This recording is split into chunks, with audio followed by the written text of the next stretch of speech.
Learn English through stories for beginners. Easy English story. How to improve your accent. Struggling with your English accent? Don't miss Carlos's incredible story of transformation and the secret that changes life. Watch now and learn simple, effective ways to improve your English fluency for free. Chapter 1. The Arrival in San Francisco. Stepping off the plane, I was overwhelmed by the unfamiliar buzz. English surrounded me everywhere, but it felt like a foreign code.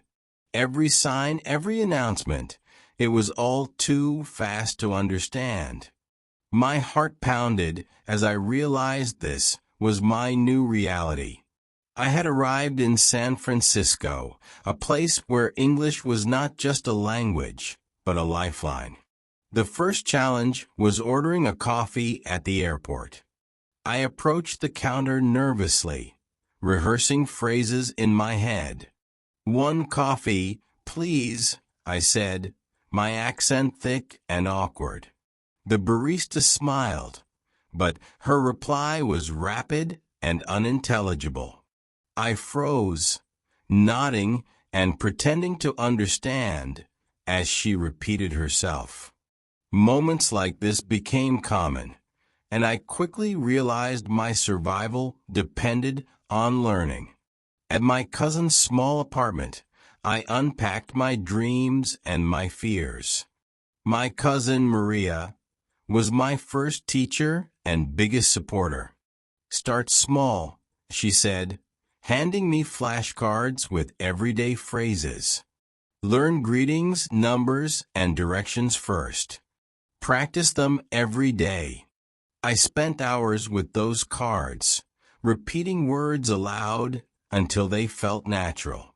The city felt like a universe of opportunities, but I was an outsider. Riding the bus was another test of my courage and comprehension. "Next stop, Market Street," the driver would announce, and I'd strain to decode it.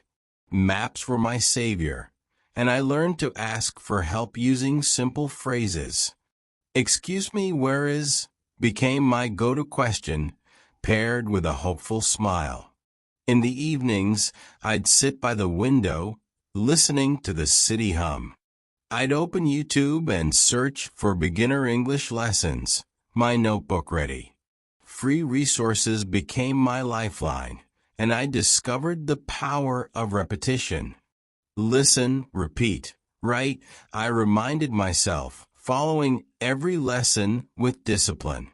These small steps felt insignificant, but were building a foundation. I also began to mimic native speakers in movies and shows. Watching Friends and The Office became my nightly ritual. I'd pause scenes, repeat lines, and try to copy the rhythm of their speech. "How you doing?" I'd say with Joey's exaggerated charm, laughing at my attempts. It was practice disguised as entertainment, and it made learning fun. One day, Maria took me to a local park where English classes were held. Volunteers sat in circles with newcomers, practicing basic phrases and conversations. It was intimidating at first, speaking in front of strangers, but their encouragement and patience gave me confidence to keep trying. I made mistakes, of course, but each one taught me something new. San Francisco's diversity became my greatest ally in learning. I met people from around the world, all trying to improve their English. We'd exchange stories, correcting each other and sharing tips for improvement. "Speak slowly," one friend advised, and focus on clarity over speed. These moments reminded me that I wasn't alone in my struggle. At night, I'd reflect on the day's successes and setbacks. Each small victory, like understanding a bus announcement, felt monumental. I realized that learning English wasn't just about words. It was about courage. It required facing fears, asking questions, and embracing the discomfort of being a beginner. This was my journey, and every step mattered. By the end of my first month, I saw subtle improvements in myself. Ordering coffee became easier, and I could follow basic conversations. The fear of speaking diminished, replaced by a determination to grow. San Francisco had thrown me into the deep end, but I was learning to swim. My accent was still there, but so was my drive to improve. As I stared at the city lights from Maria's window, I made a promise. I would not let language be a barrier to my dreams. With every mistake, I grew stronger. With every word, more confident. This was just the beginning, but I knew one thing for certain. I had arrived in San Francisco not just to survive, but to thrive. Chapter 2: The Struggles of a New Job. My first job in San Francisco was in a restaurant kitchen. The environment was loud, fast-paced, and filled with rapid English commands. I felt like a fish out of water, struggling to understand. "Chop the onions," someone yelled, and I hesitated, unsure of the words. Every task became a challenge, not just because of the work itself. Understanding the instructions was often harder than the work. The staff was diverse, with people from all over the world. Many were also learning English, which created a sense of camaraderie. We helped each other with words, phrases, and even pronunciations. "How do you say this?" someone would ask, holding up a tool. Together, we practiced speaking during breaks, sharing laughs over our mistakes.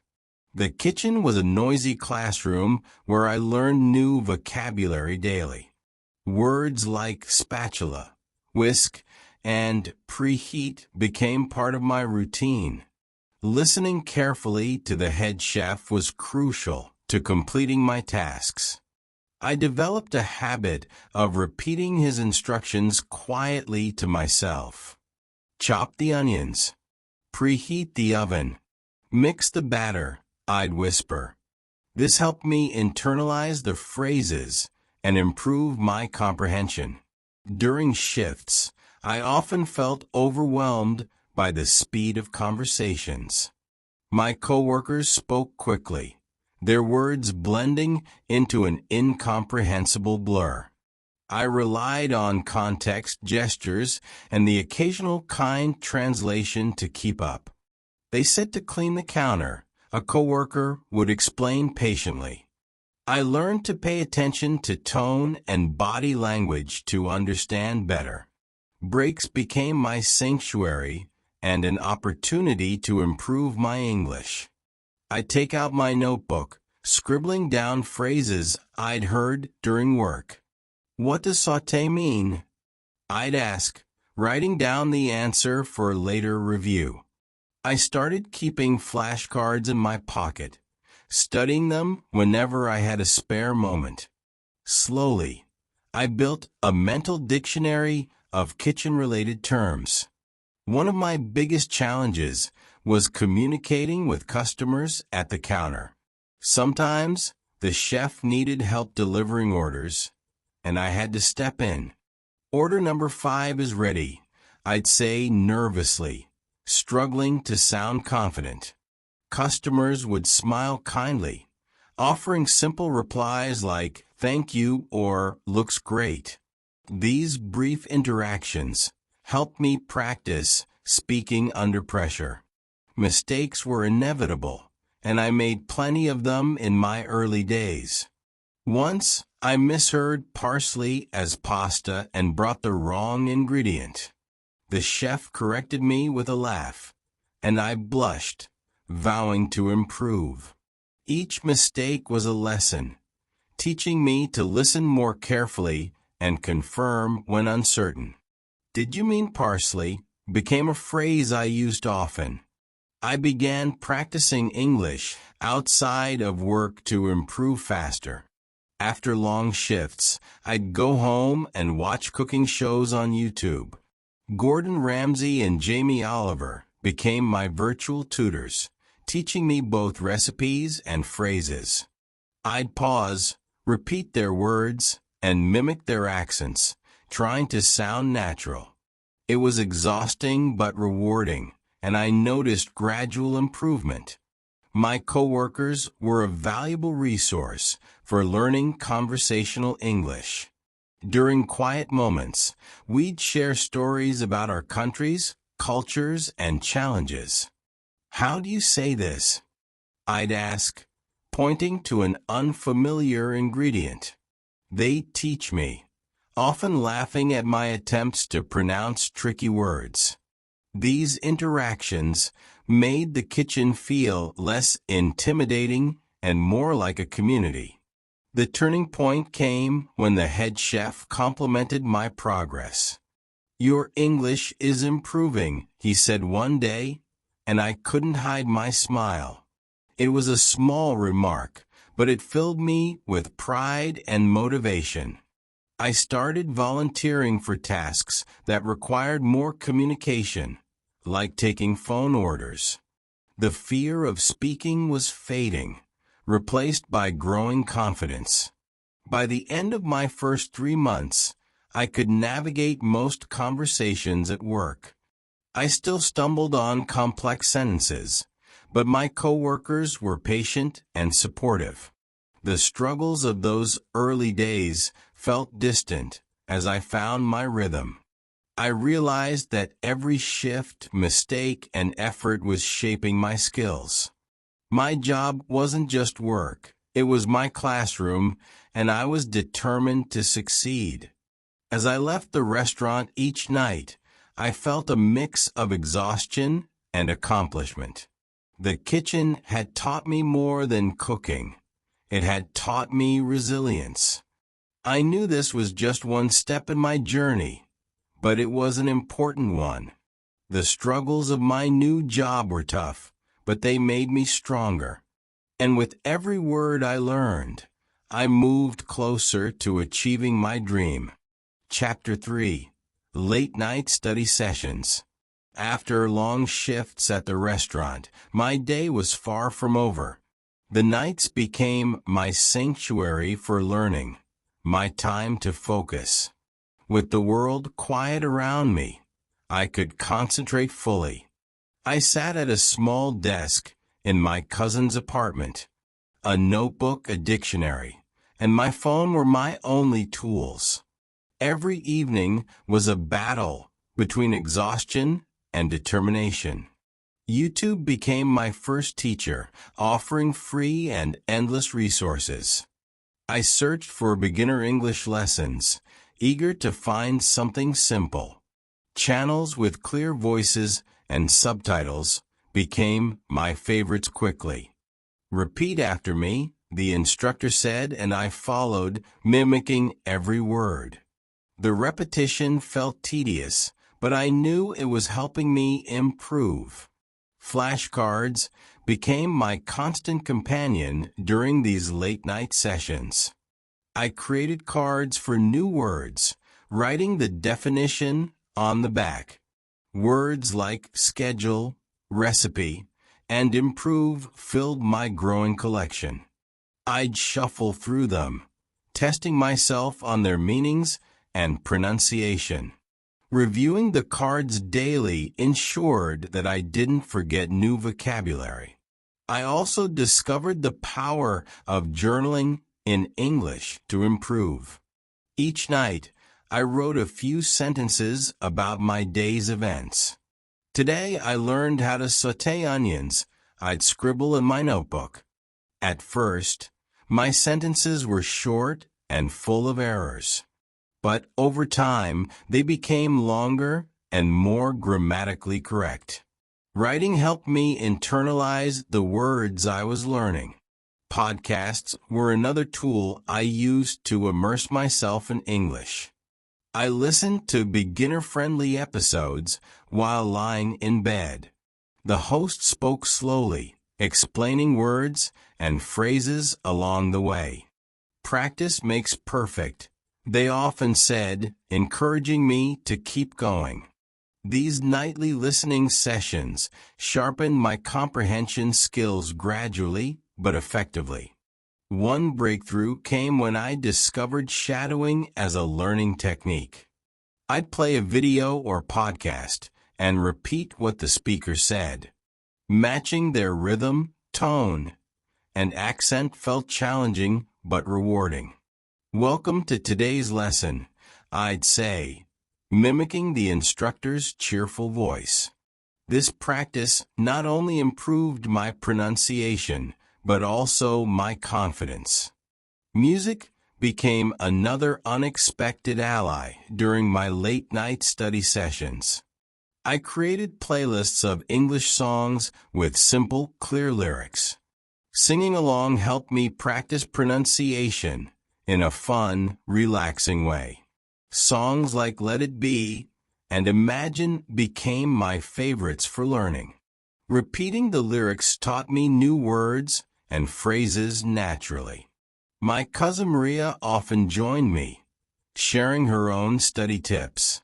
Speak aloud when you practice, she advised, watching me read a passage.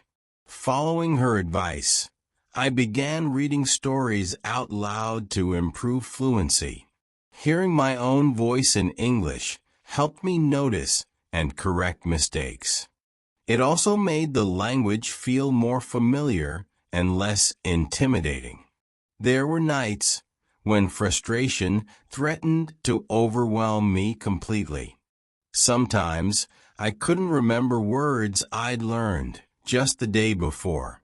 Other times, I struggled to pronounce certain sounds correctly, like th in think.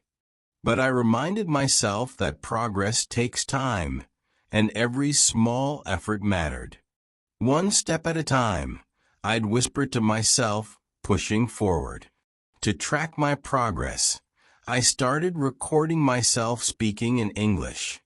Each week, I'd choose a topic and talk for a few minutes.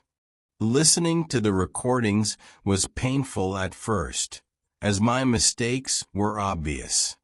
But over time, I noticed improvements in my pronunciation and fluency. These recordings became proof of how far I was coming. By the end of each session, I felt a mix of emotions.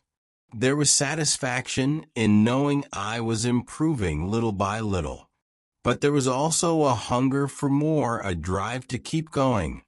I knew these late-night sessions were shaping my future, word by word. They were the key to unlocking new opportunities and a better life. As the clock struck midnight, I'd close my notebook and take a deep breath. I reminded myself that learning a language is a marathon, not a sprint. Each night brought me closer to my goal, even if the progress felt slow. These sessions weren't just about learning English. They were about believing in myself. And with every word I mastered, I felt more ready to take on the world. Chapter 4. A Turning Point with Daily Practice.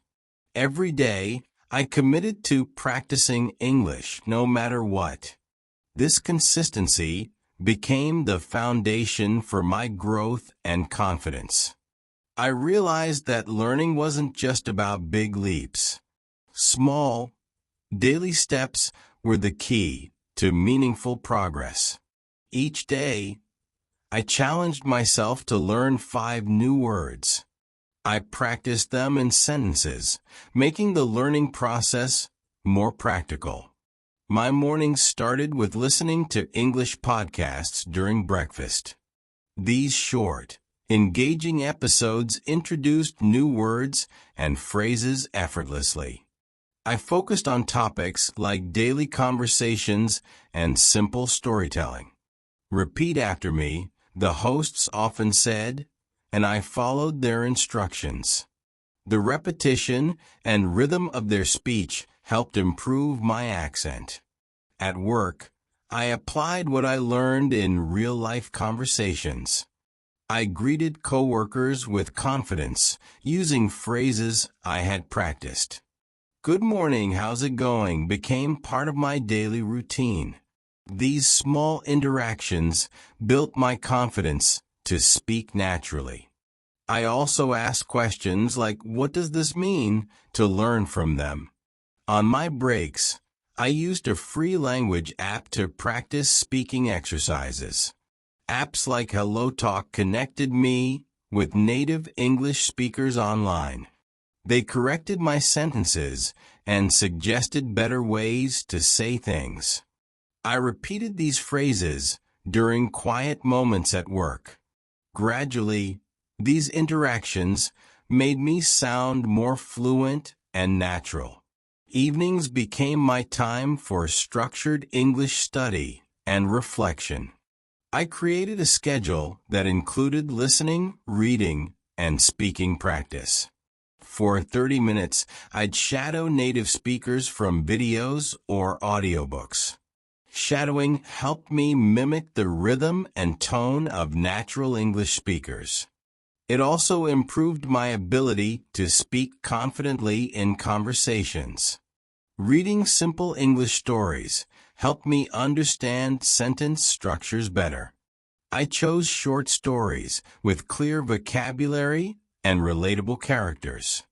As I read aloud, I focused on pronunciation and pacing. This habit improved my fluency and made my speech more coherent. Each story felt like a mini lesson that enriched my vocabulary. I also joined a local language group for weekly English practice. This group was full of people with similar struggles and goals. We shared our challenges and celebrated each other's successes in learning. Conversations with them were relaxed and low pressure, which boosted my confidence. It was a safe space to make mistakes and grow. One major turning point came when I started recording myself daily. I'd choose a topic, speak for 2 minutes, and listen back. Hearing my voice helped me identify errors in pronunciation and grammar. At first it was embarrassing, but it became a powerful learning tool. Each week, my recordings sounded clearer and more fluent than before. Another breakthrough came from daily conversations with strangers in public. I'd practice simple phrases like, "Excuse me, where is this?" in stores. These brief exchanges helped me practice speaking under real-world conditions. The more I spoke, the less afraid I was of making mistakes. Confidence replaced the fear I once felt in these situations. One of my favorite techniques was practicing with songs and lyrics. I listened to English songs and sang along to improve my accent. Songs like Imagine by John Lennon were slow and easy to follow. Singing made pronunciation practice fun and memorable, keeping me motivated. Over time, I noticed my words sounding smoother and clearer. The turning point in my journey wasn't just about speaking better. It was about building the courage to embrace challenges every day. Speaking English became a natural part of my life, not just a goal. I realized that daily practice wasn't about perfection, but progress. With each new word or phrase, I moved closer to fluency. By the end of this phase, I noticed a significant transformation. My conversations at work felt more effortless and engaging. I could follow most instructions without needing them repeated or simplified. People complimented my improvement, which motivated me to keep going. I felt proud of how far I had come through consistent effort. Daily practice wasn't just a routine, it became a lifestyle for me. It shaped my confidence and opened doors I never thought possible. Each day was another step in my journey to mastering English. And though the journey wasn't easy, it was deeply rewarding. With every word I spoke, I felt closer to achieving my dreams. Chapter 5. The Secret That Changed Everything. By this point, I had tried almost every method to improve. Flashcards, apps, late-night study sessions, each brought small improvements over time. Yet, something still felt missing, like I hadn't unlocked my full potential. My accent remained strong, and fluency seemed just out of reach. I realized I needed something more, something transformative. The breakthrough came during an unexpected conversation with a coworker. We were talking about our struggles learning English and sharing tips. "Have you tried storytelling?" she asked, her tone curious and encouraging. I shook my head, intrigued by her suggestion, but unsure how it worked. She explained that telling stories in English could improve rhythm and fluency. That evening, I decided to give storytelling a try on my own. I picked a simple memory from my childhood to retell in English. When I was 10, I climbed a tree to see the stars. I spoke slowly, focusing on each word, trying to form complete sentences. At first, it felt awkward and unnatural, but I persisted. The magic of storytelling was that it made learning personal and emotional. I wasn't just reciting random phrases or repeating lines from a show. I was expressing myself, weaving my own experiences into the language. This shift turned English into more than just words. It became a tool for connection. My confidence grew with every story I told. To push this practice further, I joined an online storytelling group. It was a free platform where learners from around the world shared their stories. At first, I only listened, absorbing their words and noticing their accents. The members were welcoming, encouraging everyone to participate, no matter their skill level. Eventually, I found the courage to share my first story. I started small, recounting simple moments from my life in San Francisco. Last week, I tried making spaghetti, and it didn't go well.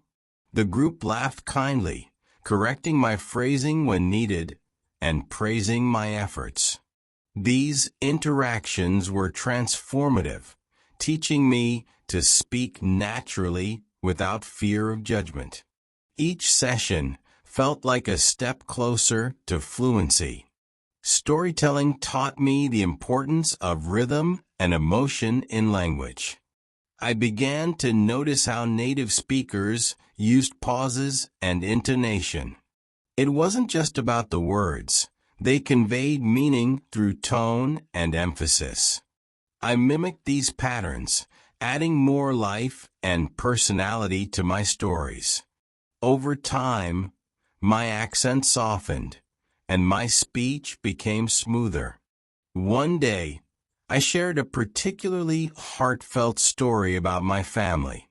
I spoke about leaving my parents behind and my dreams for a better future. The group listened intently, their eyes reflecting empathy and understanding. When I finished, they clapped, and one member said, "Your English isn't just improving, you're connecting with us." It was a moment of pride I'll never forget. The benefits of storytelling extended beyond language learning. It also improved my ability to communicate in everyday situations. Conversations with coworkers became more natural, and I started forming deeper connections. I even used storytelling techniques in job interviews, impressing employers with my confidence. English was no longer just a challenge, it had become my strength. This practice also revealed something deeper about myself and my journey. I realized that learning English wasn't just about mastering grammar or pronunciation. It was about finding my voice, expressing my thoughts, and sharing my experiences. Storytelling made me feel seen and heard in ways I hadn't expected. The ultimate turning point came when I recorded one of my stories for an online audience. It was a video about my first job and the lessons I had learned. To my surprise, the video received positive feedback, with viewers praising my clarity and sincerity. Some even said they felt inspired by my journey, which filled me with gratitude. As I reflected on my progress, I realized this was the secret I had been searching for. Storytelling wasn't just a learning method, it was a transformative experience. It had unlocked a level of fluency and confidence I hadn't thought possible. Most importantly, it showed me that language is about connection, not perfection. With this secret in hand, I felt ready to tackle any challenge. I had found a method that worked for me, and it could work for others too. I promised myself to keep improving, to keep sharing, and to help others on their journeys. This was more than learning English. It was about finding a voice that could reach the world. Tell us about your English learning adventure. Share your milestones, challenges, and what keeps you motivated. We'd love to celebrate your progress. Subscribe, like, and hit the bell to stay inspired. Your story could spark someone's journey today. Don't miss our next video. Discover more immersive stories, practical tips, and real-life English conversations to boost your skills effortlessly. Join us for engaging lessons that make learning English exciting and effective.